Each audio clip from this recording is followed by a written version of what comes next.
बघा, आज आपण बघणार आहोत सुसंगत वाक्यांचा परिचय. सुसंगत वाक्य म्हणजे कोणते वाक्य? परीक्षेमध्ये आपल्याला असे वाक्य दिले राहतील, रिकामी जागा दिल्या राहतील आणि रिकामी जागामध्ये या चार पैकी एखादा योग्य शब्द रिकाम्या जागेमध्ये आपल्याला भरावा लागेल. ठीक आहे. चार शब्द म्हणजे चार पर्याय दिले राहतील.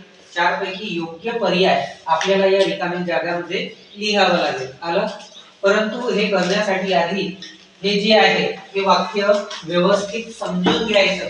समजल्यानंतर त्याच्यासाठी खालच्या चार पर्यायापैकी कोणता पर्याय योग्य राहील हा विचार करायचा. आधी वाक्य चांगल्यानं वाचून घ्यायचं, ते व्यवस्थित समजून घ्यायचं आणि समजल्यानंतर या चार पर्यायापैकी कोणता पर्याय सर्वात चांगला म्हणजे सर्वात योग्य राहील तो विचार करून योग्य तो पर्याय मग लिहायचा. आलं लक्षात?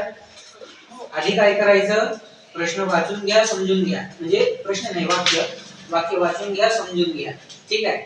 आणि या रिकाम्या जागेमध्ये चार पैकी योग्य पर्याय कोणता तो विचार करायचा आणि विचार केल्यानंतर जो योग्य आहे, सर्वात चांगला जो पर्याय आहे तोच या रिकाम्या जागेमध्ये लिहायचा. ओके? समजलं? हे बघा, आता प्राचीन काळी रिकामी जागा संदेश वहनासाठी वापरले जात होते. संदेश वहन म्हणजे एकामेकाला संदेश देणे, एकामेकापर्यंत मेसेज पोहोचवणे, त्या गोष्टीसाठी संदेश वहनासाठी म्हणजे मेसेज पोहोचवण्यासाठी.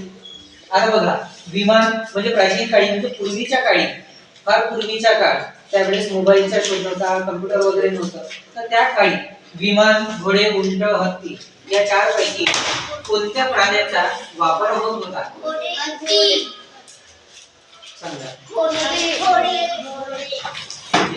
या चार पैकी योग्य पर्याय कोणता?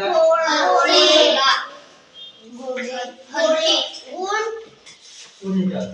कोणता? प्राचीन काळी लोक उंटावर जात होते आणि एकामेकाला संदेशाची आदान प्रदान म्हणजे एकामेकापर्यंत संदेश पोहोचवत होते. आलं लक्षात? ओके. बघा, त्याच्यानंतर त्यावर स्वार होऊन, स्वार होऊन म्हणजे त्याच्यावर बसून. ठीक आहे. स्वार होणे म्हणजे बसणे. ठीक आहे. उंटावर स्वार होऊन रिकामी जागा हा संदेश वहनाचे काम करत असे. उंटावर जो व्यक्ती बसत होता आणि बसून एका माणसाचा मेसेज दुसऱ्या माणसापर्यंत देत होता, एका माणसाचा मेसेज तो दुसऱ्या माणसापर्यंत पोहोचवत होता, त्या माणसाला काय म्हणत? जो उंटावर बसून एका माणसाचा मेसेज दुसऱ्या माणसाला देत होता, त्या माणसाला काय म्हणत होता? काय म्हणत होते? अरे चार पर्याय बघा ना. घोडेस्वार म्हणे, वैमानिक आहे, माहूत आहे की सांडणी स्वार आहे? सांगा. घोडेस्वार म्हणजे घोड्यावर बसणारा, वैमानिक म्हणजे विमान चालवणारा, माहूत म्हणजे कोण? हत्तीवर बसणारा. ठीक आहे. ठीक आहे. आणि सांडणी स्वार म्हणजे जो उंटावर बसणारा माणूस होता तो, त्याला सांडणी स्वार. आता या चार पर्यायामधून योग्य पर्याय कोणता? सांडणी स्वार म्हणजे जो उंटावर बसून एकाचा मेसेज दुसऱ्याला देत होता, त्याला काय म्हणत असे? सांडणी स्वार. म्हणजे याच्यामध्ये इथे येईल उंट, इथे येईल सांडणी स्वार. सांडणी स्वार. त्याच्यानंतर इथे काय येईल? बघा, यालाच वाळवंटातील, यालाच म्हणजे कोणाला? उंटाला. वाळवंटातील रिकामी जागा असे म्हणतात. उंटाला वाळवंटातील काय म्हणतात? जहाज म्हणतात, हवाई जहाज म्हणतात, रथ म्हणतात की रणगाडा म्हणतात? बरं. दुसरं उत्तर म्हणजे रणगाडा म्हणणारे भरपूर आहे. रणगाडा सोडून या तीन पैकी उत्तर सांगणारे किती जण आहेत? रथ. आता रथ सोडून हे दोन उत्तर सांगणारे किती लोक आहेत? दोन पैकी. जहाज म्हणणारे किती लोक आहे? हात वर करा. एक, फक्त एक. ठीक आहे. हवाई जहाज म्हणणारे किती लोक आहेत? एक. करा ना, हात वर करा. जे जे हवाई जहाज. एक. आराध्या तू पण आहे? काविनी तू पण आहेस, तू आहेस, कोणीच नाही. बरं, रथ म्हणणारे किती लोक आहेत? तू तर जहाज म्हटला होता ना. 1 2 3 4 5 6 7 8 9 10 11 12 13 14. ठीक आहे. आणि रणगाडा म्हणणारे किती लोक आहेत? कोणीच नाही. म्हणजे जहाज म्हणणारा एक, ठीक आहे, रथ म्हणणारे 14, रणगाडा म्हणणारे कोणीच नाही. ठीक आहे. हवाई जहाज वाले पण कोणीच नाही. तर बघा, यालाच वाळवंटातील जहाज म्हणतात. काय म्हणतात?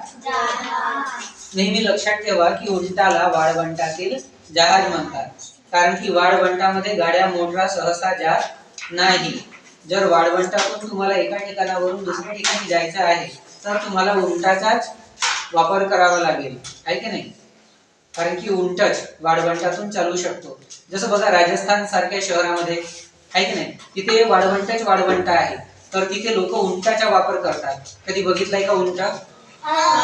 तिथले लोकही त्यांचा ड्रेसही वेगळा असतो, फेटा असतो, पांढरा झग्यासारखा असतो. माणसं पांढरा झग्यासारखं खालून धोतर असतं. बघितलंय का अशा लोकांना? आहे की नाही? तर अशा वाळवंटामध्ये उंट या प्राण्याचाच वापर करतात आणि तोच एका ठिकाणाहून दुसऱ्या ठिकाणी माणसांना नेत असतो किंवा सामानही नेत असतो. आणि अशा प्राण्याला वाळवंटातील जहाज म्हणतात. काय म्हणतात? म्हणजे नेमकं काय सांगायचं की आपल्याला वाक्य दिलं राहील, रिकामी जागा दिली राहील आणि त्याच्या खाली 4 पर्याय दिले राहतील. ते वाक्य व्यवस्थित वाचून समजून घ्यायचं आणि 4 पर्याय सुद्धा चांगल्यानं समजून घ्यायचे आणि 4 पैकी योग्य पर्याय कोणता ते आपल्याला स्वतः ठरवावं लागेल आणि ठरवल्यानंतर योग्य तो पर्याय या रिकामी जागेमध्ये आपल्याला लिहावा लागेल. म्हणजे कसा लिहावा लागेल?